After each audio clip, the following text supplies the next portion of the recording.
미백 치약은 어떨까요? 국내 소비자들이 치약 고르실 때 검색어 3순위 안에 꼭 미백 치약이 들어갑니다.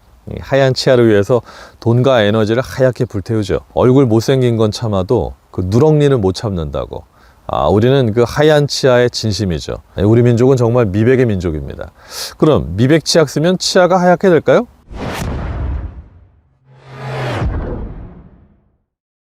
자, 그러면 불소 치약은 어떨까요? 그 불소가 충치를 막아준다고 알고 있잖아요. 불소는 대개 이 산을 만드는 과정을 억제하고요, 세균이 만들어내는 산에 대한 저항성을 높여주기 때문에 치아 부식을 막아주는 역할을 합니다. 치아를 단단하게 유도하기도 하고, 또 무기질이 치아에 결합하는 과정을 강화시켜 주기도 하기 때문에 불소 치약을 찾죠. 하지만 이 불소 치약도 안전하게 사용을 해야 됩니다. 왜냐? 불소가 생각보다 독성이 세요. 불소의 독성은요, 중금속으로 치면 중금속의 대명사 비소 다음이고 납보다도 강합니다. 믿어지세요? 중금속이 납보다도 강한 게 불소라는 게. 불소가 쥐약하고 살충제 주 원료로 사용되고 있다는 거 아십니까? 몰라요, 소비자들은. 국내 폐기물 관리법에서도 불소를 오염물질로 취급할 정도로 독성이 강합니다. 만약에 지나치게 많은 양의 불소를 섭취하면 신장이 손상되고 갑상선 기능이 저하되고 이런 질병이 발생할 수 있습니다. 또 그 치아에 하얀 반점이 생기는 반상치라는 게 생길 수도 있습니다. 또 불소에 과도하게 노출이 되면 골격 불소증이라고 불리는 뼈질환도 생길 수 있습니다. 그래서 어린아이들은 불소 치약 쓰면 안 된다고 봐요. 그 스스로 애퇴 이거 못하는 유아들 있죠? 치약을 못 뱉는 유아들, 무불소 치약 쓰는 게 낫습니다. 조금 커가지고 이 치약을 뱉을 나이가 되면 저불소 치약 사용하는 게 낫고요. 또 사용하더라도 10번 이상 입안을 헹구는 편이 좋습니다. 자, 그러면 미백 치약은 어떨까요? 국내 소비자들이 치약 고르실 때 검색어 3순위 안에 꼭 미백 치약이 들어갑니다. 하얀 치아, 하얀 치아를 위해서 돈과 에너지를 하얗게 불태우죠. 누가 그래요? 얼굴 못생긴 건 참아도 그 누렁니는 못 참는다고. 우리는 그 하얀 치아의 진심이죠. 우리 민족은 정말 미백의 민족입니다. 그럼 미백 치약 쓰면 치아가 하얗게 될까요? 천만의 말씀이에요. 미백 치약으로 양치질 백날 해봐야 치아가 하얗게 되는 일은 없어요. 그 미백 치약은 치아 자체를 하얗게 만들지 못합니다. 대한안면통증구강학회에 따르면 미백 치약의 실질적인 미백 효과는 거의 없다고 아주 못을 박습니다. 미백 치약 간단해요. 미백 효과 내는 게 과산화수소인데 과산화수소가 일반 치약보다 많이 들었다는 얘기거든요. 근데 그래봤자 과산화수소 최대 농도가 겨우 3% 정도입니다. 그런데 입안에서 침, 물과 섞이면 농도가 0.00 몇 프로까지 더 낮아지니까 미백 효과를 못 내는 겁니다. 아니, 그러면 미백 치약에 과산화수소 잔뜩 넣으면 되겠네. 치아 다 망가져요. 큰일 납니다.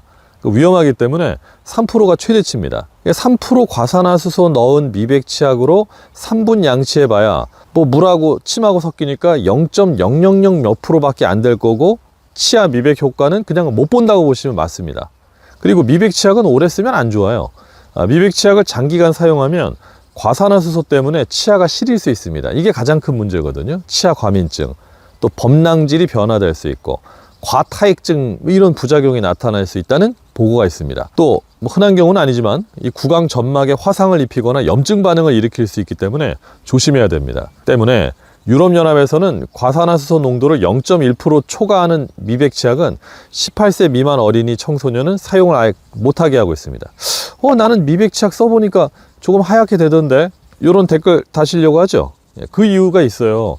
미백 치약이 누런 치아를 하얗게 만들어준 게 아니라 마모제 성분이 치아 겉면에 쌓인 치태를 벗겨내버리기 때문에 그렇게 보이는 것 뿐입니다. 제일 좋은 방법은 커피든 차든 탄산이든 물 외에 다른 음료 마시고 나면 마신 뒤에 꼭 물로 입안만 잘 헹궈도요, 미백 치약 사용하는 것 이상으로 더 치아를 하얗게 보호할 수 있습니다. 제가 이렇게까지 얘기하고 제가 미백 치약 쓰겠어요? 전 안 쓰죠. 그래도 치아가 하얀 이유가 저는 물만 마시기 때문에 그래요. 자, 해외 유명 치약은 어떨까요? 해외여행 가보면 사오는 필수 아이템 또는 해외 직구를 통해서 많이 구매하는 제품 있죠. 자, 몇 가지 예를 들어볼까요? 이탈리아에 가시면 치약계 샤넬이라고 불리는 마비스 치약 구매하십니다. 독일에 갔다 오면 빨간 치약이라고 알려져 있는 아조나, 뭐 아요나 치약, 영국에서는 영국의 국민 치약 유시몰이 있고요. 대만에는 달리가 있죠. 뭐 등등등. 근데 해외 유명 치약을 구입하시더라도 무턱대고 남들이 산다고 따라서 사는 게 아니고 전성분을 좀 확인해 보세요. 방금 제가 열거해 드린 제품들 몽땅 조금 전에 말씀드린 소듐 라우릴 설페이드 다 들어가 있습니다. 해외 치약이라고 해서 우리 치약하고 전성분 면에서 대단히 차이가 있지 않다는 거예요. 가습기 살균제 사건 기억하시죠? 해외에서는 가습기 살균제 방부제 성분 규정이 없는 경우가 많아서 잔뜩 넣어버린 걸 해외 직구나 여행지에서 사오는 바보가 될 수 있습니다. 잊지 마십시오. 해외 치약은 가습기 살균제 성분이 들어있을 수 있다는 거. 국내에서는 그 성분이요, 최대 15ppm까지라고 법으로 이제는 엄격하게 규정하고 있기 때문에 국내 치약들이 오히려 더 철저하게 관리가 돼요. 자, 그 외에도 치아 전성분을 자세히 살펴보면 해외 치약들에도 유게놀, 리모넨, 뭐 벤진 알코올, 게라니올, 뭐 미백 치약의 경우도 뭐 수아실리칼 같은 이런 뭐 설페이드 외에도 유해 화학 물질이 아주 담뿍 들어간 제품들 수두룩 합니다. 그러니까 포장이나 디자인 예쁘다고, 마케팅 언어 현란하다고 전성분도 보지 않고 무조건 비싼 해외 치약 사시는 거 추천하지 않습니다. 그럼 어떤 치약을 선택해야 될까요? 가급적이면 전성분을 꼼꼼히 보시고 유해 성분이 적은 제품을 고르세요. 뭐 누런이라면 과산화수소가 들어있는 치약 선택하면 더 이상 악화되지는 않습니다. 또 시린이다 그러면 인산삼칼슘, 또 질산칼륨, 염화칼륨 들어있는 치약 고르시면 좋습니다. 보통 이가 시린 이유가요, 이 치아 표면이 벗겨지고 난 다음에 이 상아질이라는 게 드러나는데, 상아질에 있는 이 상아세관을 통해서 이 치주신경으로 자극이 가해지기 때문이거든요. 근데 방금 제가 언급한 이 성분들이 이 상아세관을 막아서 이 시린 증상을 좀 완화시켜 줍니다. 나는 충치가 잘 생긴다, 충치가 심하다, 그럼 불소가 한 1000ppm 이상 함유된 치약 쓰는 게 좋습니다. 불소는 치아 표면을 더 단단하게 만들기 때문에 충치균으로부터 치아를 보호하는 역할을 하기 때문입니다. 또 잇몸 염증이 잘 생긴다? 그러면 잇몸 혈류 개선을 돕는 성분이 있어요. 염화나트륨, 초산 토코페롤, 염산 피리독스, 이런 성분 들어있는 치약이 효과적입니다.